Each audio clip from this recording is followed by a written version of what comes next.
You've probably never even thought about what happens after you flush the toilet or send something down the sink. If you live in the Seattle metro region, from Duwamish to Lake Forest Park, it all goes to West Point. The West Point treatment plant can handle about 100 million gallons of wastewater on a dry day and as much as 440 million gallons in wet weather. That makes it the biggest wastewater treatment plant in the Pacific Northwest and the largest wet weather treatment plant anywhere on the West Coast. Wastewater treatment is actually a pretty simple process. First, the flow goes through the screening room where all the trash is taken out. Those flushable wipes, they are not flushable. Next, it goes to primary tanks. The idea here is to just slow down the flow and let the solids drop out. What's left goes to what's called secondary treatment, not a physical process primarily, but a biological one. Here, microorganisms actually eat what's left in that water, polishing it all the way to about 85, even 90% clean. Next, it's disinfected and dechlorinated and then sent out a pipe into Puget Sound.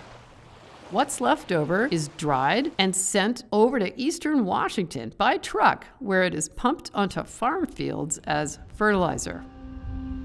At West Point, things can go wrong in a hurry. On the night of February 9th, the plant was at maximum flows when there was a huge equipment failure.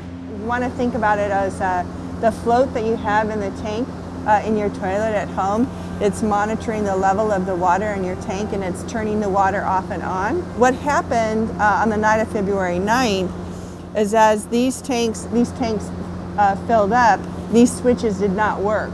So we continued to pump sewage into the system as these were filling up and overflowing. We have big tunnels underneath and the sewage filled up those tunnels. It was in most places around 12 feet deep.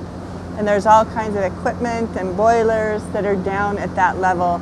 They were inundated and all had to be shut down.